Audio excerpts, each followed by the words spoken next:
Okay, so we are live. Good evening, everybody. Welcome to, I don't know, where did I go?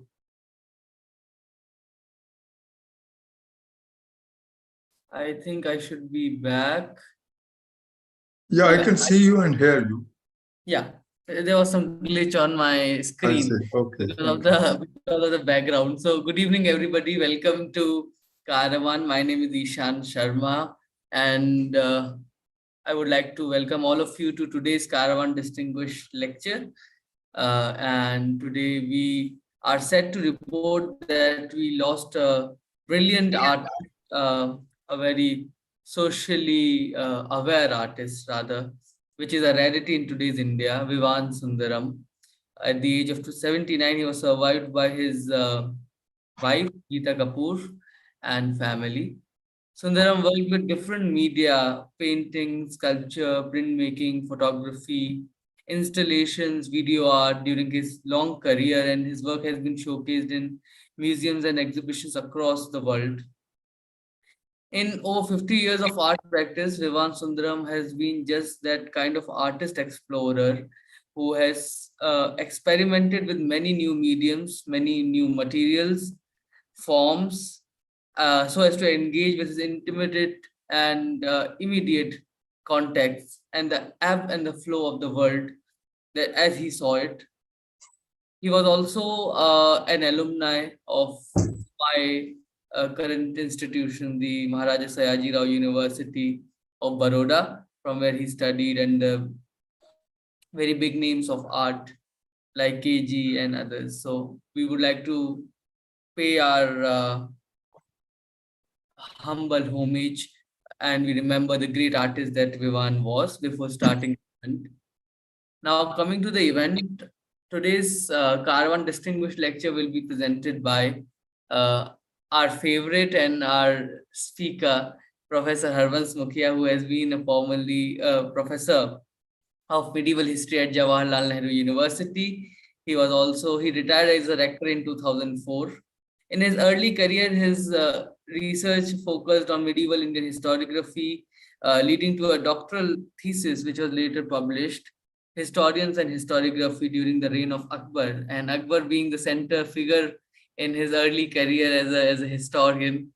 Then he taught a course of feudalism at JNU 1970s and 80s that led to a research and then further a debate on the whole issue or the theme of feudalism in Indian history, where he came face to face rather with the so-called, the giants of Indian history seen at that time, R.S. Sharma and others, on the question of was there really a feudalism in Indian history, that a presidential address that he addressed to Indian History Congress in the 80s.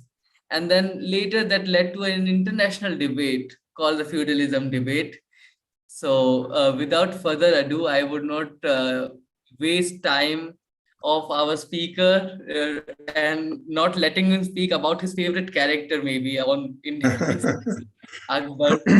This session will be followed by a Q&A. So those who are listening to us from different parts of the world can send in their questions on the YouTube live stream. I'll be reading them out towards the end, and we'll have a good discussions to good discussion about the theme, about the talk towards the end. So stay tuned, listen to the giant himself. So over to you, Professor Mukhia. Thank you very much, Ashan. Thank you for inviting me. Thank you for speaking so highly of my my what shall I say, meager achievements in the study and writing of history. And thank you very much for holding me very close to your organization, Karwaan Heritage. I'm delighted to be almost a part of it. Ishan has already paid tributes to Vivan Sundaram. I don't want to go on adding to it, except to say that he was a very, very innovative artist. He was a very thinking artist. He always, and a socially very committed artist.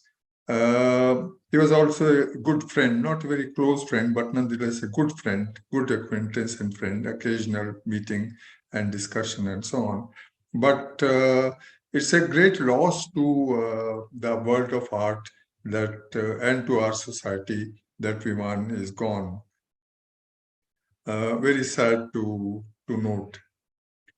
Well, the theme today, Akbar actually was at the center of my first book, my PhD thesis and my book, uh, Historians and Historiography During the Reign of Akbar. Akbar is also at the center of my last research article published 2 years ago, I think, on the rationality of the famous rationality of Akbar. So Akbar remains my favorite, was my favorite as a young teacher and researcher, and Akbar remains my favorite as an old man, retired old man. Uh, because Akbar is fascinating because he is a very questioning mind. He questions everything. He was illiterate himself, or virtually illiterate, but he had a mind of a giant intellectual. He questioned everything. He didn't question the existence of God. That's the only thing he didn't question. But for the rest, he questioned everything, And therefore, through this questioning and through his authority as emperor, he was able to bring about very radical changes that we'll be talking about today. Well, let me begin by saying that if one is excuse me, if one is talking about the changes that Akbar brought about, one must also understand what was it from which the changes were brought about. What was it from which he had changed things? Well, it's obviously his preceding era, the Delhi Sultanate period. It is relative to that in the Mughal period, particularly in the reign of Akbar, many almost basic changes were brought about that we'll be talking about. So let me begin with Delhi Sultanate. In the between the Delhi Sultanate and the reign of Akbar, there are strong elements of continuity to begin with, and even stronger elements of change. I am not discussing here Akbar's abolition of jizya and his marriage with Rajput women and his abolition of the pilgrimage tax, etc., etc. That's well known. So I take it that these basic facts of Akbar's reformist sort of agenda are well known. So I'll not be speaking about that. I'll be speaking of a bigger picture that much bigger picture that we are concerned with that he brought about. Let me, before I go to the bigger picture, let me say that it's not a linear kind of progress from 0 to 100. And there are no sort of, no hesitations and no U-turns and no problems and so on. There are U-turns, some U-turns, some shortcomings, some withdrawals. There are some, but the bigger picture is that the big picture that we have, which marks his religion. I'm sorry, marks his reign. The bigger picture is what is the legacy of Akbar. So I'll be talking about his main legacy of Akbar rather than going into the nitty-gritty of this, that, and the other. Delhi Sultanate. It's a very very significant structural reorganization from its preceding era, the early medieval period, as it is called. One that Delhi Sultanate had established its control over vast territories and brought these vast territories under one administrative system. And therefore, a degree of centralization of administration had been achieved under the Delhi Sultanate. We have to understand this in comparison to the pre-Delhi Sultanate period, the early medieval period, when the state had virtually ceased to exist. There were fragments of states here and there, and that there was no question of centralization of administration anywhere. So that vast territories under one control or one administrative control with a degree of centralization is a very major development that Delhi Sultanate brought about to begin with. There is also, as a result, a very significant expansion of agriculture then, and new crafts are coming in. Very interesting, the expansion of agriculture, let me say, has been going on. It doesn't occur only in the Delhi Sultanate, it has been going on from the early medieval period onwards, in fact, even earlier. Expansion of agriculture, one could say, has been going on almost at any period of time that you look upon. Sometimes the expansion is that it picks up more space than at other times.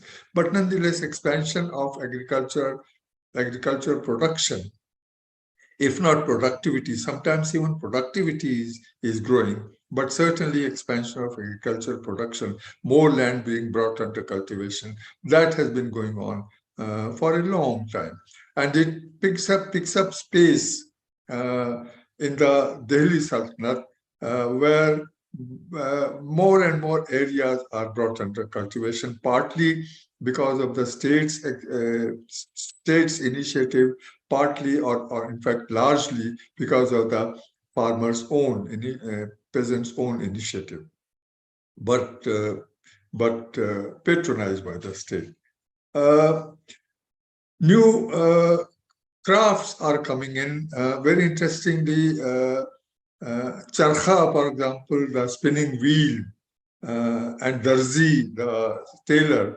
You can see that charkha and darzi, they are words of not of indigenous origin. The sounds ha and za, these are not sounds of any Indian language. They are sounds only in the Arabic and Persian language for us. So that one can see that new crafts are coming in. And crafts are also, there is also an expansion of crafts. So there is, in other words, a vast territory being brought under control, administrative control, a kind of centralization, a degree of centralization being established, and economic expansion, economic growth is taking place.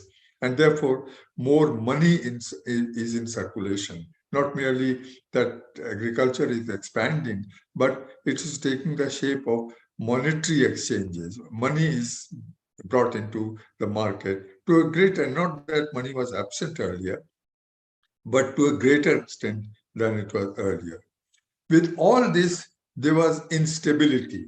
There was instability evident in the fact that in the 320 years of the Delhi Sultanate, from 1206 to 1526, when Babur established the Mughal Empire, in these 320 years, 6 dynasties changed hands.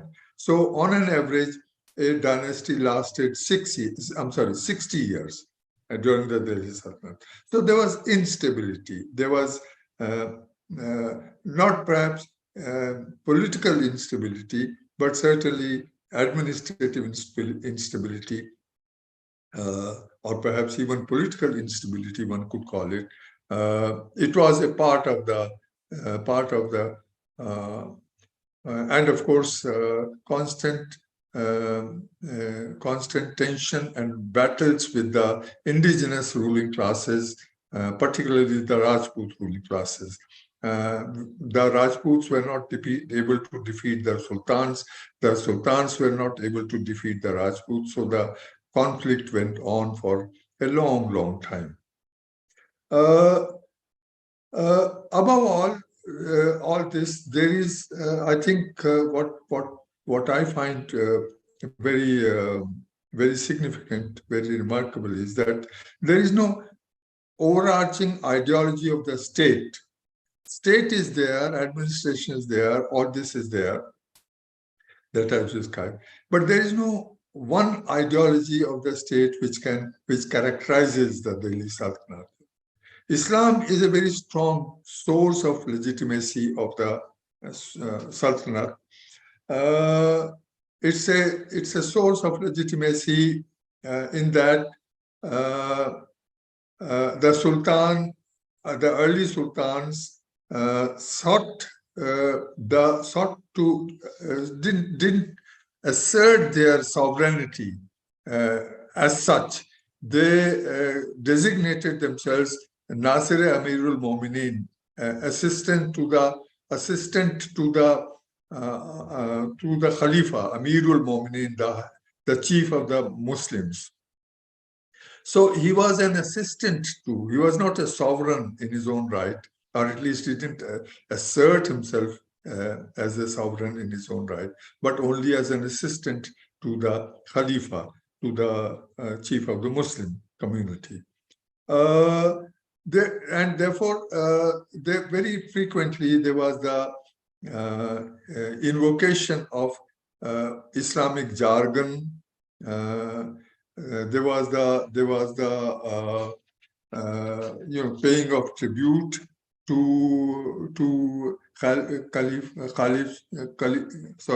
Khalifas and so on, and often the description of the state as an Islamic state. So Islam was a very strong presence during the Delhi Sultanate as a source of legitimacy of the state, and as a source of legitimacy which was almost exclusive, in the sense that there were no other sources of legitimacy which were being sought out in the Delhi Sultanate. I'm talking of Delhi Sultanate, but this I mentioned earlier, this was the early sultans of Delhi, but then in 1258, the Khilafat itself had been abolished, rolled up by Hulagu Khan in Baghdad. So Khilafat itself has gone, so they couldn't call themselves Nasir Amirul Mominin anymore. Muhammad Tughlaq sort of found one Khalifa in Egypt, in Cairo. For his own political reasons, he sought his sanction and so on. But but Delhi Sultanate, as I said, continued to invoke Islamic jargon, Islamic symbols, and Islamic language for establishing its legitimacy. But there were no other major source of legitimacy that it invoked. However, having said that, it's also important to note that it wasn't a major guiding principle of the state. The state invoked these symbols and jargon of Islam and so on and so forth, but it wasn't as if it was establishing a Muslim state in India, theocratic state in India. In fact, if you look at the series of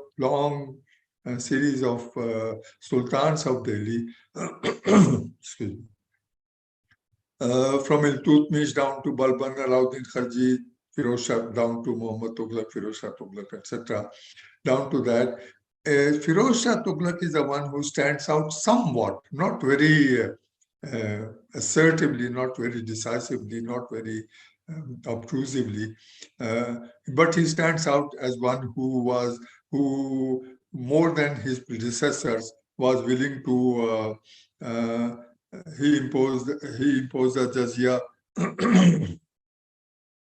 on Brahmins, which hadn't been done earlier.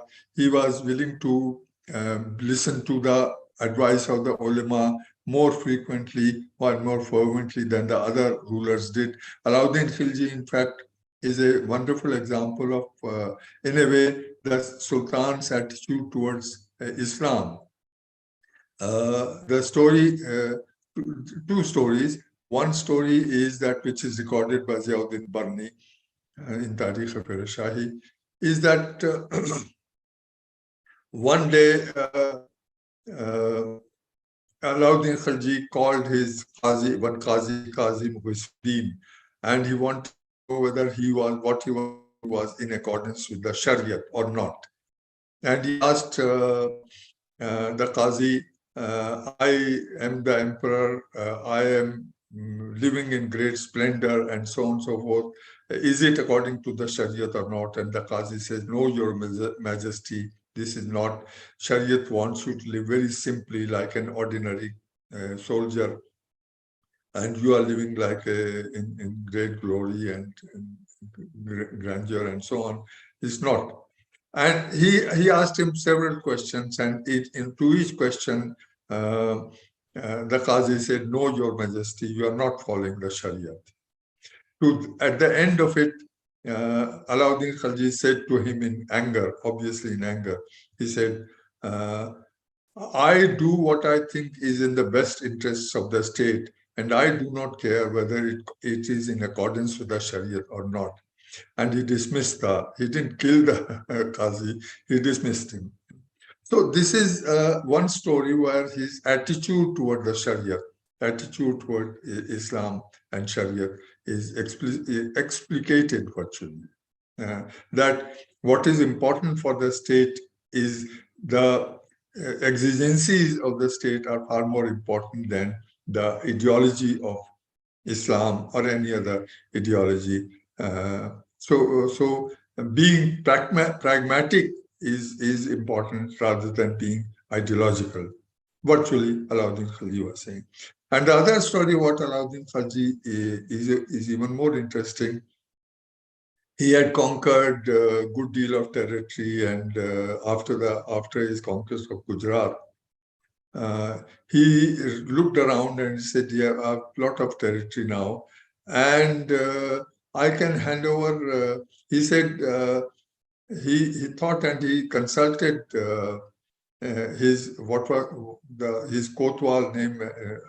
Kotwal who was known as Fat Kotwal of Delhi. The Kotwal was a very fat man, and that is the reason why, according to Ziauddin Barni, according to his, because of his volume, physical volume, he couldn't become the Wazir. So he had to remain the Kotwal. So he called the Kotwal, who was very good, close to Alauddin Khilji, called him and said, I have enough of territory and enough of empire, and everything is at peace. So I'm thinking of renouncing all this, giving it away to my 4 companions. And he had 4 very loyal companions. I mean, many others, but counted 4. And he said, just as Prophet Muhammad had 4 companions, and with the help of 4 companions, he established a religion which has made him immortal. So with the help of my 4 companions, I'm also thinking of establishing a new religion, and I'm also thinking of becoming immortal like Prophet Muhammad. So the Kotwal advised him, saying, Your Majesty, it's wonderful that you have such a vast empire and so on. But, becoming a Pagambar, becoming a prophet is not dependent on how many close companions you have, faithful companions you have. It's a question of God's revelation to you. Ilham. When God reveals his message to someone, he becomes the prophet, not because he has 4 companions. So, but it shows his attitude towards Islam and to the prophet, that he could also become a prophet like Islam, like Muhammad, just because he has 4 companions. So that the attitude of these the uh, the jargon, Islamic jargon and Islamic language, etc., notwithstanding, and using it as a deriving legitimacy from it for the state, notwithstanding, the state was not there. The sultans were not engaging in establishing an Islamic state, functional Islamic state. Let me just cite one last bit of evidence for this. I'm only going by evidence, solid evidence derived from the sources. Is that in 1941, the last census was held in India prior to partition, and it showed that the Muslim population in India was about 25%, 24 point some percent. That was the Muslim population. One in every 4 Indians was a Muslim. In 1830, one Bishop Heber had come to India, and he had remarked that 1 in every 6 Muslims is an Indian. Say about 16% of Indians are Muslims. This also, there is a gazetteer which makes the same point. So the Muslim population grew in India, 50% growth in India in about 110 years from 1830 to 1941, when the British were ruling here. But so that, let's say in 1830, the Muslim population was 16% of the population, of the total. And therefore, if we go back in time, go back to 16th century or 15th century or 14th century and so on and so forth, the proportion of Muslim population would the Muslim population, the size of Muslim population and its proportion would only be a smaller size rather than a bigger size. So, I mean, that's the logic of it, that it's hard to guess what the proportion would be, what the ratio would be in the 16th century of 14th century or 13th century. But nonetheless, it stands to logic that the Muslim population would be smaller earlier and would grow with the passage of time. And therefore, maybe it was 5%, maybe it was 7%, who knows? So that with that kind of population, Muslim population, the state was obviously not establishing itself as an Islamic state. I mean, these are what the hard facts of demography, etc., show. But let me once again emphasize that Islam was a source of legitimacy. It was established and sought out as a source of legitimacy during the Delhi Sultanate, and that there was no excuse me other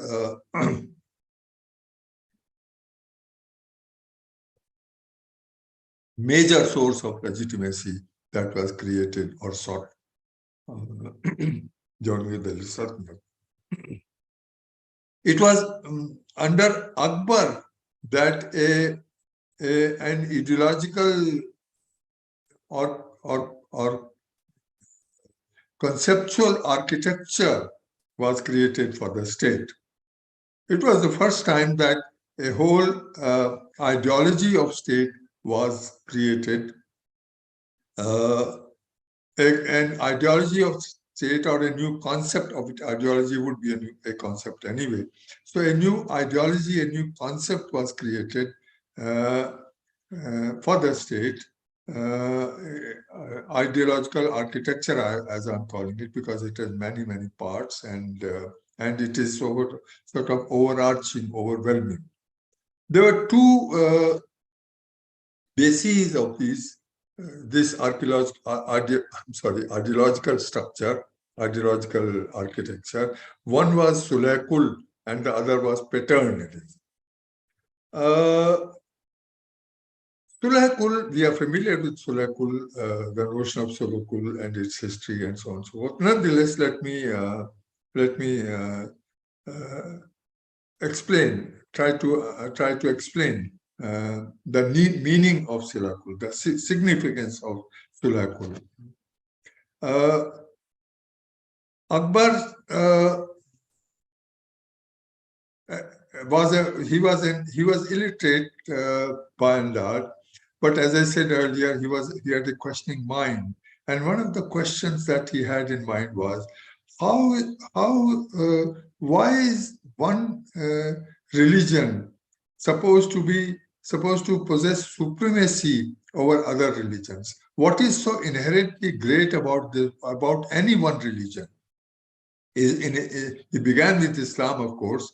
What is so great about it? Why should it be considered the last word, the supreme religion, the truthful religion, whereas all other religions would, therefore, by definition, would be false religions? Why? This why is the most important question that he asked. And therefore, a new paradigm was created by this question of this I. Why? Akbar established the Ibadat Khana to begin with. To begin, he established the Ibadat Khana to discuss the question of religion amongst the Muslim theologians. And then, as he was not satisfied with the discussions, he brought in other professors of other religions as well, various other religions. The Jesuits were brought in, Hindus were brought in, Jains were brought in, and so on and so forth. So that discussions among the professors of all religions began to take place in the Ibadat Khana to satisfy Akbar's quest for the single truth, the ultimate truth in any one religion, which should establish its supremacy over other religions. And he realized that there is no one religion which can claim to be the final authority, the ultimate truth, and therefore relegating all other religions to the arena of falsehood. So that this questioning of and this search for the truth, which led to the conclusion of truths rather than the truth in a single religion, the truths in other religions, that is what led to the notion of Sulhakul. Now, Sulhakul, what does it, why is it so important? The notion of one single truth, the ultimate truth, any single truth, the ultimate truth, implies not only its supremacy, because it implies its supremacy, because it is the truth, therefore everything else is false. If Christianity is the truth as revealed by God through Jesus, then all other religions are false. And Christianity uses the term fidelity and infidelity and so on. If Islam is the ultimate truth because Muhammad is the last of all prophets, then all other religions would be false. So they use the term Iman and Kufr for other religions. So the relegating of other religions to falsehood also involves a constant tension, constant struggle, constant war between the truth, single truth, which must prevail in the end, and the falsehoods that other religions comprise. Therefore,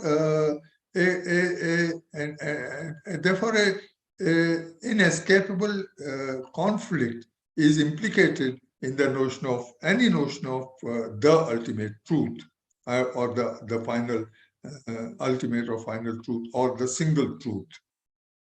So that Sulhakul is the opposite of that. Sulhakul establishes that or premises that it's premised on that there is not one single truth which must prevail over others, that there are truths, and therefore there must be peace between them. There must be peace between them. Sulh kul, absolute peace. Kul is absolute. It's also translated as universal universal peace, I'm sorry, universal peace, which is a good translation. But, literally it means absolute truth, and absolute truth precisely means that there is no space here for any kind of tension between any two religions or any two sects, not only Hindus and Muslim, Islam and Hinduism, but any two sects or any two other faiths and so on. So there has to be absolute truth between amongst all religions and faiths and sects and so on in his kingdom. In society, there has to be an absolute truth. I'm sorry, absolute peace. Please forgive me for these slippages. So that it's a new ideology. It's an ideology which is unthinkable until then, that there should be an ideology counter to the ideology of one single truth, which was prevalent in Christianity and Islam and so on. So that Akbar established a new paradigm of Sulh Kul, absolute truth. I keep on saying absolute truth, absolute peace.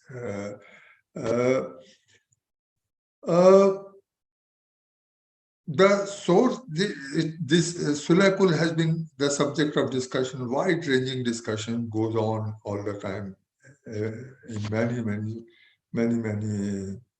among many academics of various kinds. It has been sourced to yasas of Changiz in a 13th century text about Changiz Khan, Alauddin Ata Juwani's Tarikh-e-Jahan Kusha, which was written in the 13th century. It says yasa is edict, order, edict. Yasa of Changiz. Yasa of Changiz is the last court of appeal for the Mughals. They respected the yasas of Changiz so much that for any kind of dispute, of any kind of argument, yasa of Changiz was sort of cited as the last authority. So yasas have a very significant, important, very significant presence in the thinking of the Mughals. The Tarikh-e-Jahan Kusha says the yasa required the ruler to consider all sects as one and not to distinguish one from another. It is thus that Changiz Khan eschewed bigotry and preference for one faith over another, placing some above others. This is in a way which is also Sulh Kul, and therefore it has been traced to yasas of Changiz by one scholar. It has been traced to the Ibn al-Arabi, the philosopher, who gave us the idea of a pantheistic view of God rather than a unitary view of God. Is one, of course, but there are various ways of approaching God. There is not just one way of approaching God. It has been attributed to that. It has been attributed to the Nuqtawi movement of Iran, the Nuqtawi movement, which was a kind of dissent movement against the Safavids of Iran. And many of them were persecuted by Safavid rulers, and they had to migrate they found shelter in Akbar's court. And it has been attributed to their influence. It has been attributed to Neapolitanism and so on. It has been attributed. Therefore, you can see that it's a matter of wide-ranging discussion still going on some of these attributions that I'm talking of are very, very recent in the last 4 or 5 years. I also would like to put in my word here that I think it owes a great deal to Kabir, our own Kabir. The notion of Sulakul owes a great deal to Kabir. How do I say that? One that Kabir was a Muwahid. Well, okay, let me come to Kabir, to Muwahid a little later. There is the notion of Tawheed, unity of God, monotheism.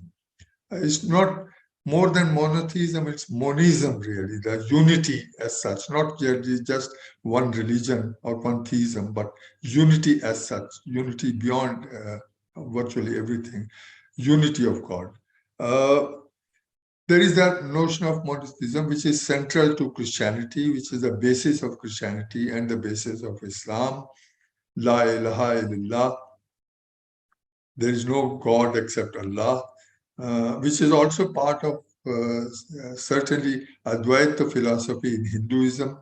So the notion of one unity of God is a widespread notion, but it is central to basic to Christianity and Islam, not so basic to Hinduism. The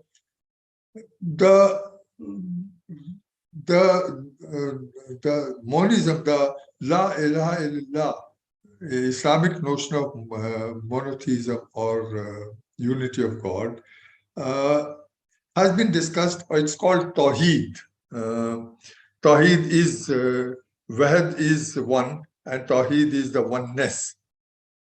So, Tawheed is the fundamental principle of Islam.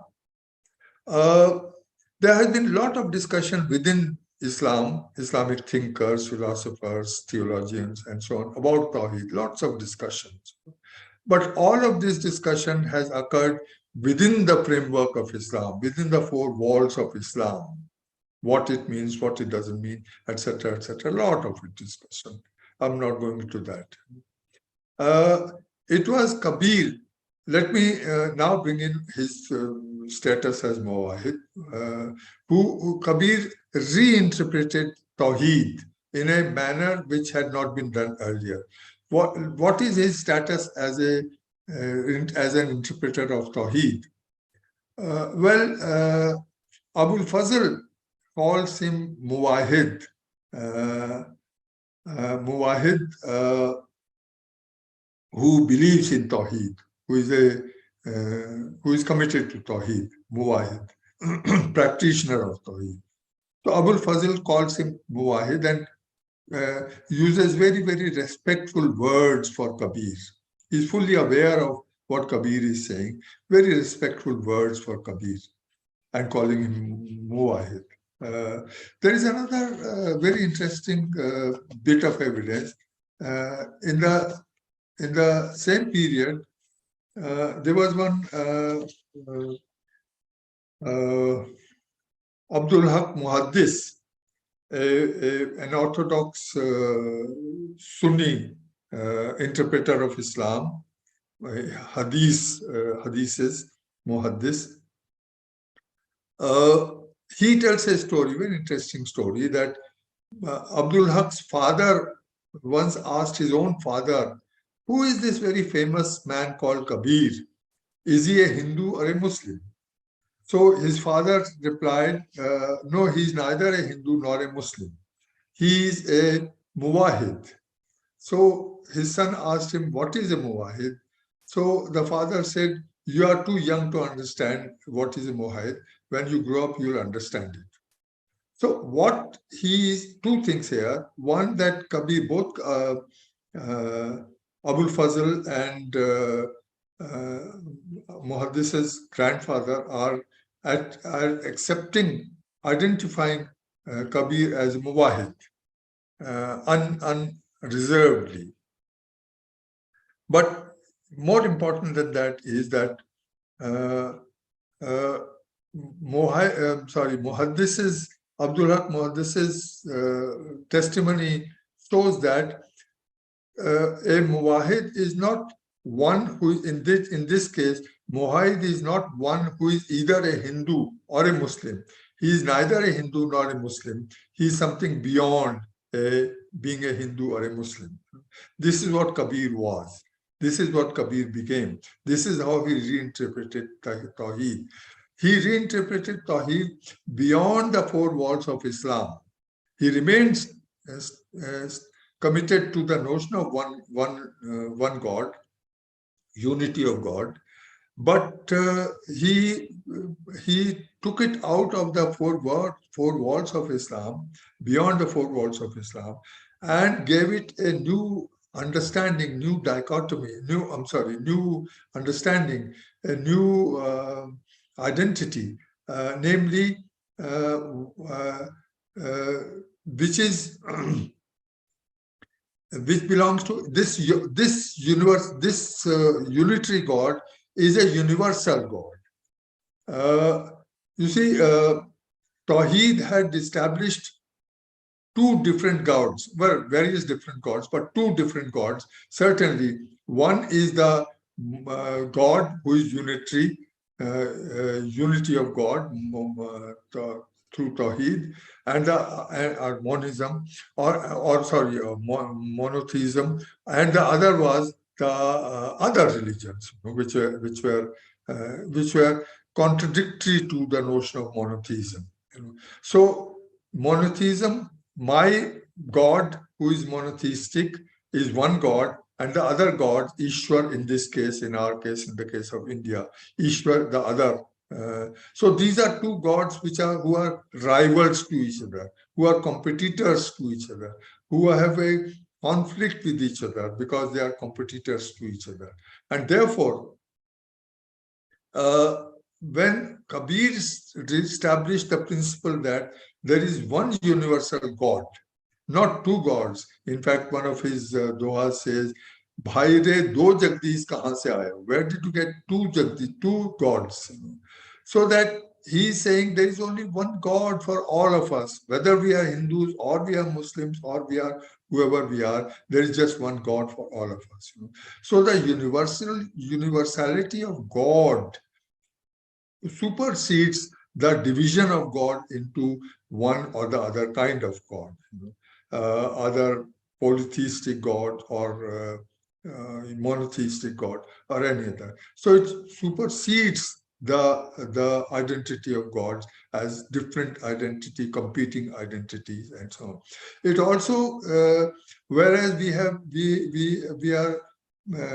are familiar with the dichotomy of, let us say, Islam and Hinduism, each with its own concept of God, each with its own forms of worship of God, etc., which are rival to each other, which are different and rival to each other, perceived as rival to each other. Kabir is established, so there is a dichotomy between the construction of Islam as one and construction of Hinduism as the other form of God. This is dichotomy. This is the dichotomy. Kabir displaces this dichotomy with another dichotomy. He constitutes a new dichotomy altogether, which is absolutely fantastic, which is almost revolutionary. Is a new dichotomy between universal religiosity on one hand and denominational religions on the other hand, Hinduism or Islam or any other. So that the reality of God is the being universal to all rather than being partial to one or the other. And it was this notion of the universality of God and universality of religiosity instead of the sectarian identities of religions, denominational religions, which was the basis of Sulh Kul, which was what Abul Fazl had adopted in his thinking, and Akbar had adopted as his policy. So I would like to argue that there is a great deal of borrowing of Kabir's ideas and ideology into the making of Sulh Kul. It also brings the evolution of ideology at the imperial. Yes, all of these sources. I'm not. Let me clarify that I'm not saying it's only Kabir. All of these sources should have contributed, would have contributed to the evolution of such a great, complex ideology like Solakul. Pervasive ideology, in a way, still pervades us. We all, every day, we all say, God is one. There are ways of different calling him it by different names is just okay. It still pervades. So that such a complex ideology obviously could not be sourced to one single source. Obviously, it would incorporate elements from various sources. But I think Kabir's source is a very important source, which has been neglected, which has not been taken up by any of these discussions. And secondly, that it also establishes a ground, a connection with the link with the ground, Indian ground, the imperial ideology at the highest level, at the court, Akbar's court, articulated by a great intellectual like Abul Fazl, is actually has a connection, has a link with the ground reality, the reality of Kabir's thinking on the ground. So that anyway, enough on Sulakul. So Sulakul is one new ideological architecture, part of the new ideological architecture that I'm talking of. The second is paternalism. Now, paternalism is not something invented by Akbar or Abul Fazl or the medieval Indian state. Paternalism is there part of almost every kind of every Sasanian state and Hindu state earlier, and so on. So that paternalism is not inventive, but nonetheless, it's important because it is adopted as an ideology of state. So that Akbar looks upon himself, unlike unlike Balban and Muhammad Tughlaq and Alauddin Khilji, as a powerful ruler. Akbar does look upon himself as a powerful ruler, which he was, but he looks upon himself basically as a father of his subjects, paternal, pater, pater familias, father of the family, so that he is there to look after the welfare of the family, which family means his subjects, his empire, his subjects. Look after the welfare of his subjects. In fact, he became so enamored of this notion that he said at one stage later on that if he had become mature earlier, he wouldn't have married any girl, any woman from his own empire because they were all like his children, his daughters. And he called his empire, his rule or his empire as God's trust. It's a trust from God to me. And the terms that are phrases, epithets that are used for him are shepherd. He's a shepherd. He's a physician who, even when he cuts your skin, it's to heal you, and so on and so forth. So that his notion of one, which are interconnected. If he's being pater familias, if he's the father of the family, he has to look after everyone equally well, and therefore he has to establish peace, and therefore Sulakul is part of that of his duty as a pater, as a father. So that a new kind of ideology which was absent earlier in the Delhi Sultanate is established, created and established during the reign of Akbar. Also, reason gains a very high value as opposed to received wisdom, any received wisdom. Tahqiq, research, investigation versus taqleed, received wisdom or knowledge, copied knowledge, imitated knowledge, or received wisdom, or makuliyat and mankuliyat, makuliyat, which follows from your akal, your intellect, and mankuliyat is which is a nakal, which is an imitation. This emphasis on tahqiq instead of taqlid, or makuliyat instead of mankuliyat. This emphasis was again a new emphasis in at the level of the state. Uh, uh,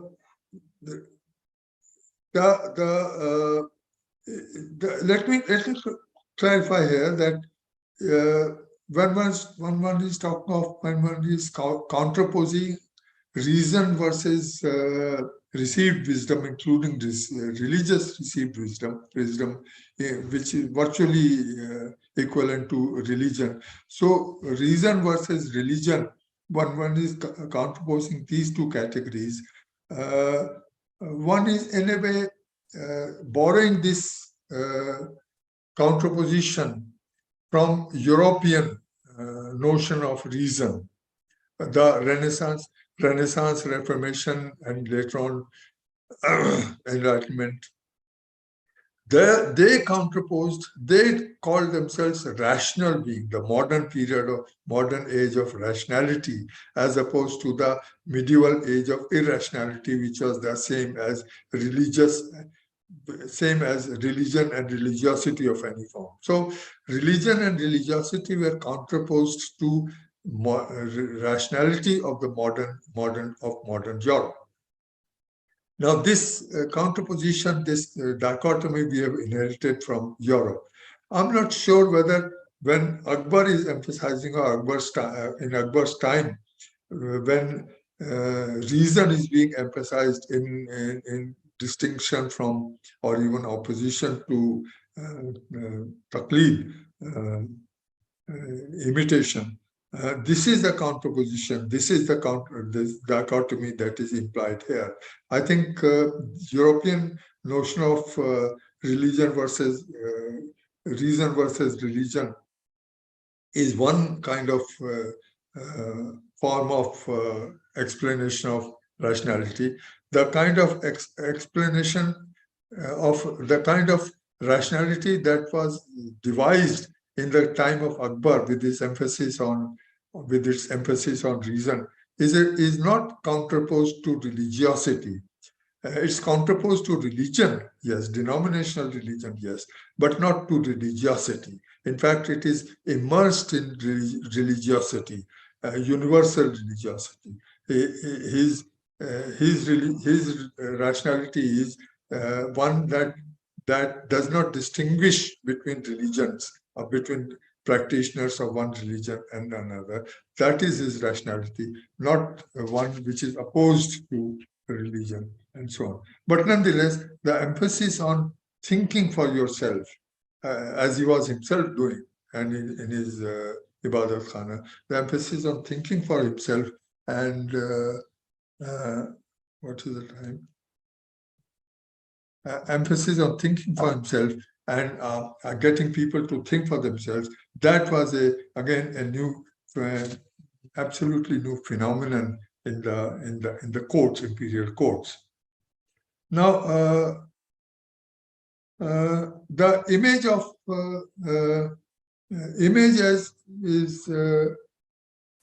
paternalism is a new concept, as it were, but as I said, but it's brought center stage by Akbar. King is imaged as absolute, with absolute power, but he's benign, kind. The absolute king with absolute power, but kind-hearted, benign. That is the image of the king that is being projected. It's an image which, interestingly, it's an image which percolates down and gets socially accepted when the bhakti saints are imaging God in the same style as the court of Akbar or any king's court. The God has absolute power naturally, but God is also kind. He forgives easily. Uh, God's court is the same as imperial court. It has guards standing. Not everybody can enter there. It has drums being beaten. The god is called Sultan, Sahib, uh, Rao of Rao of Raos, and so on and so forth. The titles that are used for the Sultan here, the king here. And his court has drums and guards and dancers and all kinds of uh, etiquette being observed there, all kinds of formalities being observed there. It's that same image as that of the. So it's as if uh, king's image is being socialized, as it were, by the Bhakti saints through creating the image of God, which is very similar to that of the king. Now, let me move towards the end. Akbar also created Deen Ilahi which is often very wrongly called. It's Deen means religion, but actually it's nothing to do with religion. It's not a new religion. It's not religion at all. It has no element of religion actually. It has element only of asserting your commitment to loyalty to Akbar. Akbar is the centerpiece of this Deen Ilahi, and you have to be loyal to Akbar, not to God. God is a different phenomenon altogether. Ilahi, the term Ilahi is used, but here Ilahi seems to be almost irrelevant here. It is Akbar who is relevant. So you have to be loyal to, you have to demonstrate your loyalty to Akbar. And the most interesting evidence of this is that he asked hardly about a dozen people or 12, 18 people in the court had accepted this Deen Ilahi and become members of the Deen Ilahi. It wasn't a popular religion or anything. But he asked Kunwar Man Singh once to enroll in the Deen Ilahi. And Kunwar Man Singh says his favorite noble, naturally. He said, Your Majesty, I know Hinduism, I know Islam, but what is the Deen Ilahi? If you want me to be loyal to you, you already know I am very loyal. So why do I need to enroll to demonstrate my loyalty to you by enrolling in Deen Ilahi? And Akbar kept quiet. He understood the significance of what Man Singh was saying, and he didn't insist at all after that. So that it's essentially meant for demonstrating and protesting loyalty to Akbar. Doesn't have, so that it overrides other loyalties of being a Muslim, being a Hindu, being a Shia, Sunni, this, that, and the other. It overrides other loyalties. That was the idea. But as I said, just a dozen and a half people enrolled it. It wasn't a very popular kind of measure. So it's sort of, it's just almost by the way kind of thing. Now, besides establishing a new kind of culture at the court, Akbar also established, created and reinforced and many institutions which made the empire such a stable empire, unlike the Delhi Sultanate, which I refer to as unstable. This was a stable empire. There were rebellions. There were rebellions of princes and nobles and so on and so forth. And yet the dynasty was never threatened, not even threatened, not to speak of being replaced. so that the Mughal dynasty, Mughal empire continued, even if there were lots of instances of rebellions and so on and so forth. This was through the institutional mechanisms that Akbar had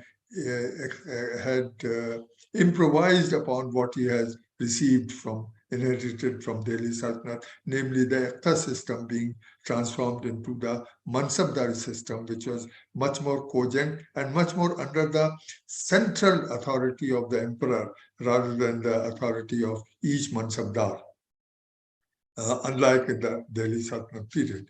So that great deal of centralization of power occurs, massive expansion of territories occurs, and incorporation of local ruling classes, particularly the Rajputs, occurs. Uh, and therefore, there is an overall stability of the empire in the midst of various kinds of instances of turbulence.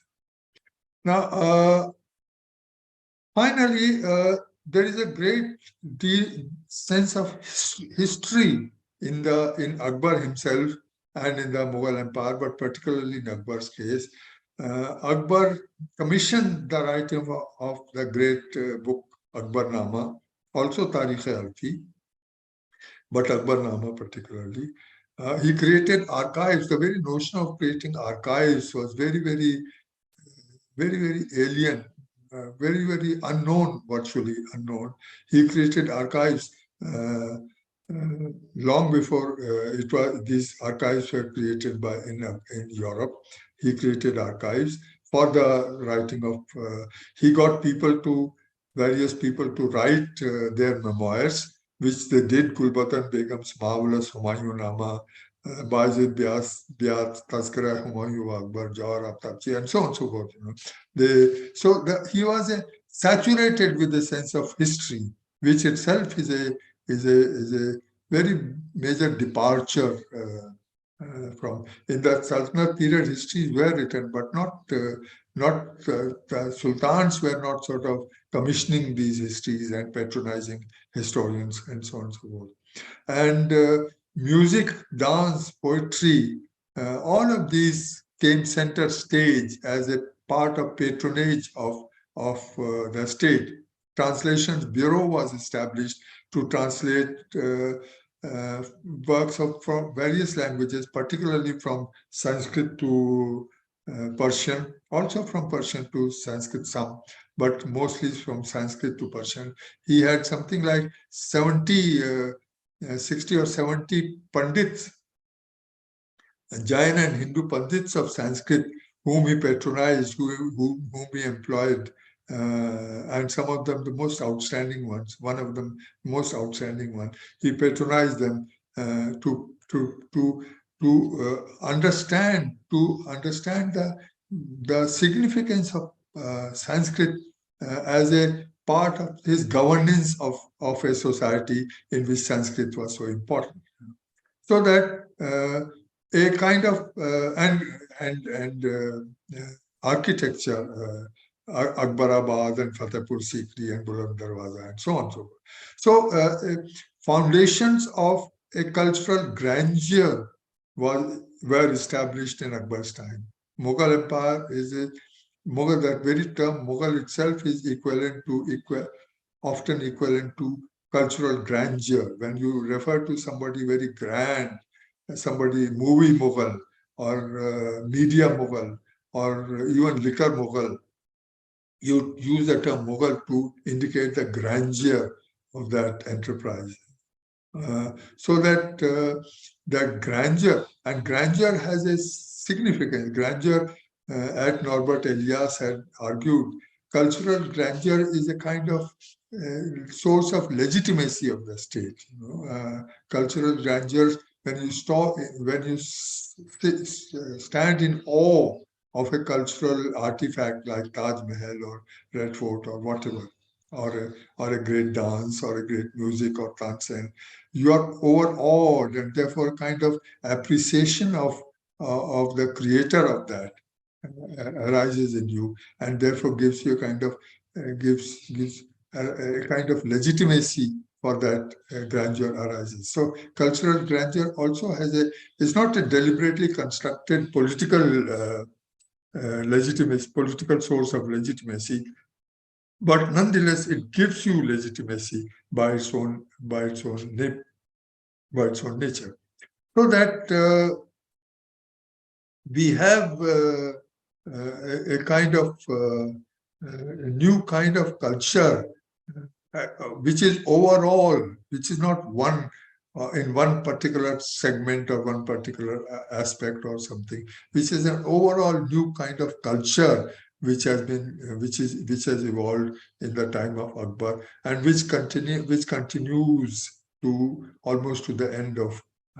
There were aberrations, there were deviations, there were crises in the time of Aurangzeb, because very considerably, because to a large extent, because there was a deviation from this cultural new culture that Akbar had. Not total deviation, but some deviation from this new culture, inclusive culture that Akbar had created. And therefore, there were crises also. But then, till the end, the legacy of the Mughal, of Akbar's is the legacy of a cosmopolitan, overall inclusive culture. Thank you very much. Thank you so much, Professor Mukhia, for this wonderful lecture. I'll just change the, yeah. Perfect. Thank you so much, sir, for telling us about this the new age that was ushered with the coming of, the ushering of the new age, that, as Abul Fazal called it, at the Akbari age. Then you also have the Hijri calendar being changed to the Ilahi calendar. Yes, yeah, many other things. Yes. And would you like to also talk about the theory of sovereignty as propounded by Abul Fazal, in the sense what Akbar understood by sovereignty? Well, in a way, I hinted at that. Akbar understood as sovereign as one who is the shepherd, he's the father, he's the head of the family, who is, so he looks upon himself as a protector of his subjects. So that, I mean, Abul Fazal goes into great detail here. He tells at one place the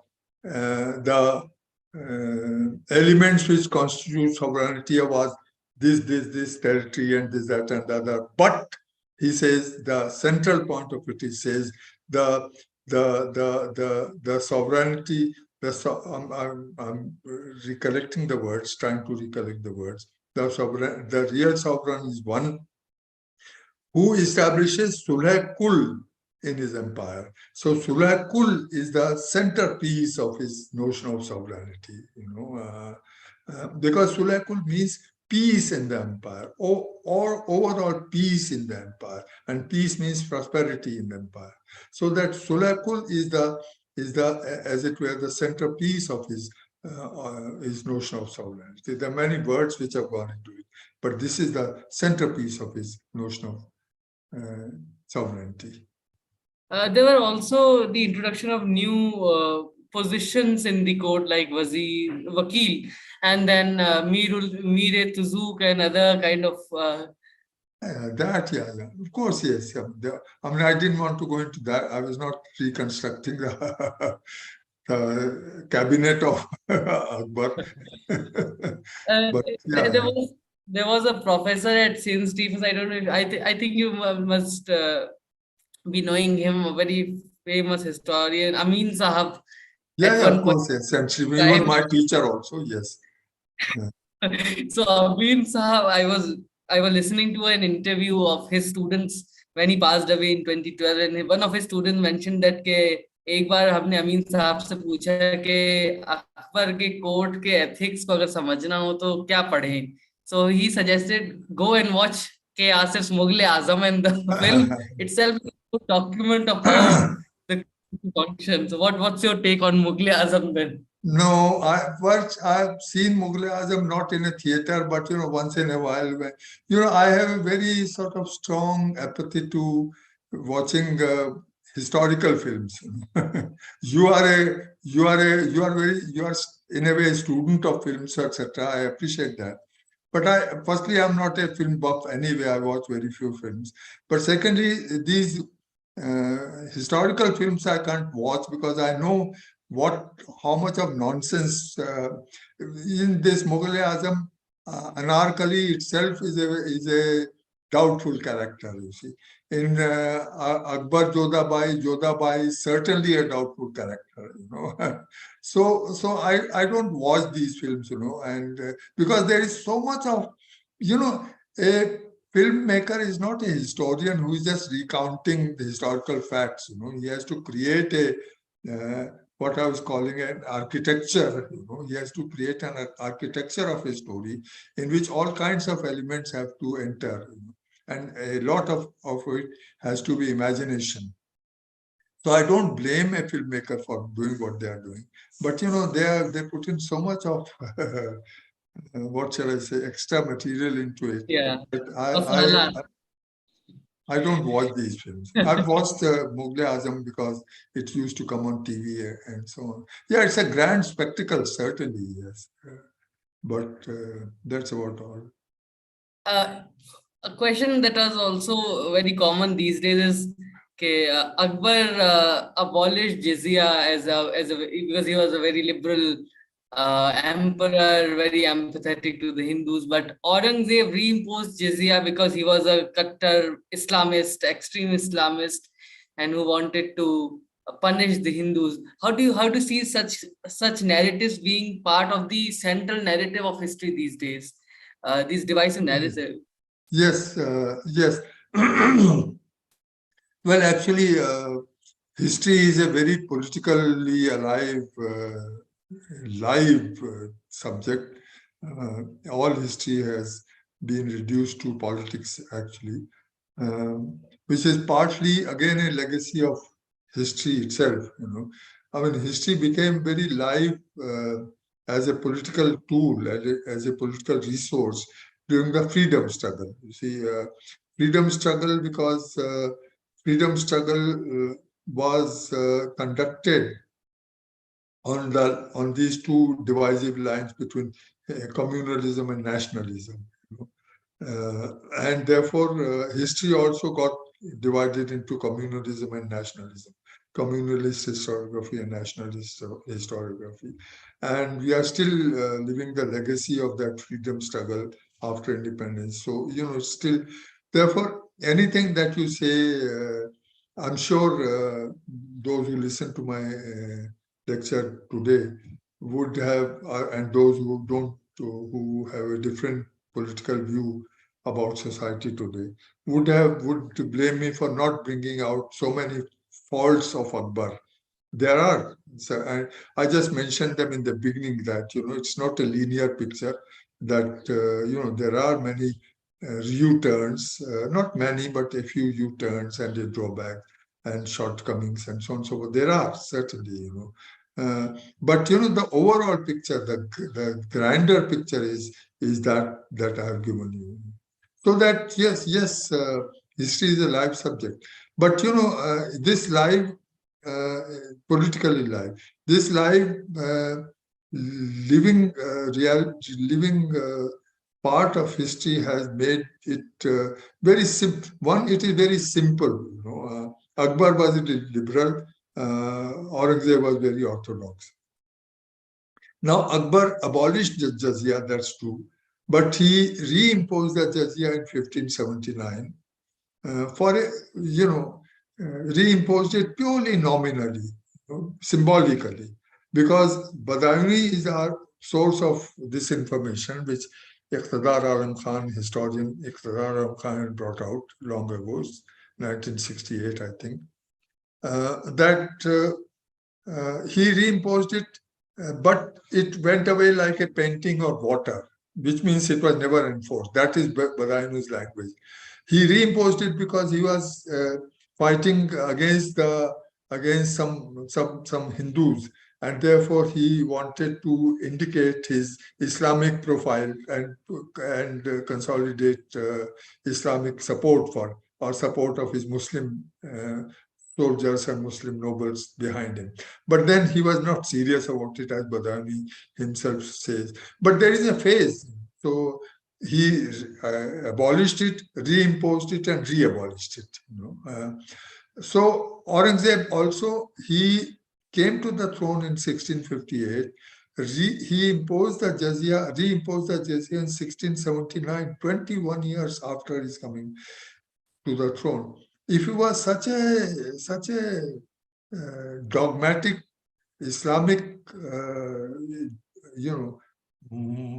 mullah, why was he waiting for 21 years to reimpose the jizya? So obviously, in other words, both Iqtidar Alam Khan and this fact is known about the reimposition. And Athar Ali, in the study of Aurangzeb, showed that their religious policy, so-called religious policy, even this term religious policy is very dubious term. Religious policy are part of a political policy. See, they are not independent religious policies. They are not following religious policies for the sake of religious identity or religious assertion or religious reason. They are following it as a part of their political policy. So when it suits them, they abolish it. When they suits them, they reimpose it. When they suits them, they re-abolish it. And Aurangzeb waits for 21 years to reimpose it in 1679. So that one has to this good Muslim and bad Muslim is one way of looking at it, a simple way of looking at it. But rulers are not neither good or good Hindus and bad Muslims and good Muslims. They are rulers, and they have to. Ruling is a very complex thing, very, very complex thing, and you have to have all kinds of complexities analyzed before you analyze the character of a ruler, rather than merely saying he was liberal and so he was dogmatic. That simplifies things for a WhatsApp kind of student of history, but not for a professional student of history. You look for professional student of history will look for complexities rather than simplicities in history. So essentially they were political people, personalities, not they were essential political personalities. They also had their various kinds of feelings and mindsets and all. I'm not saying that you forget about that Akbar and Aurangzeb are the same. They are not the same. They are very different from each other. They would follow their instincts, their emotions, their mindsets, certainly, yes. But overall, both of them were emperors, and therefore both of them had to run their empires rather than turning into. I mentioned that figure of Muslim population. The massive population conversion of Muslims took place under the British regime from 1830. 50% rise. Just imagine 50% rise in 100 years. 110 years under the British regime, not under the Muslim regime. What explains that? So that, simplicities don't explain history. They are good enough for politics. That's a wonderful statement and a wonderful quote.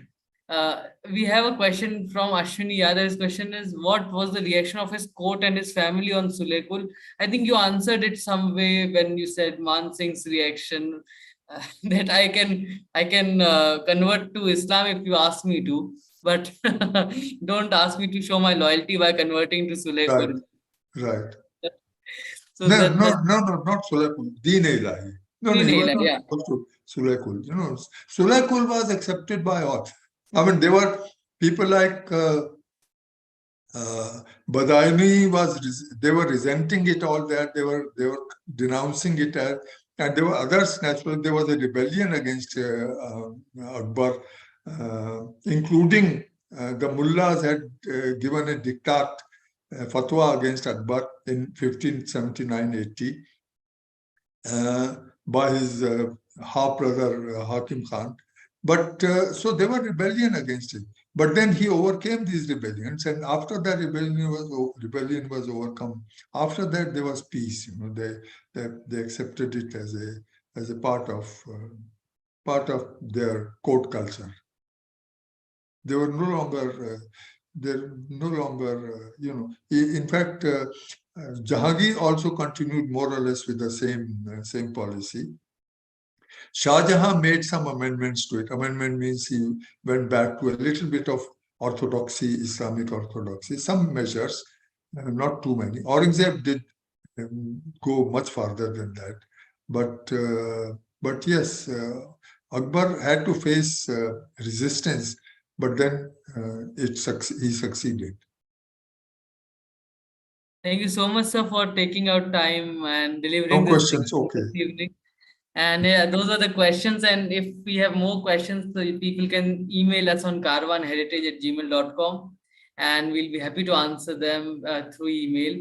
We'll be sharing the emails to Professor Mukhia directly, and he can get back to you.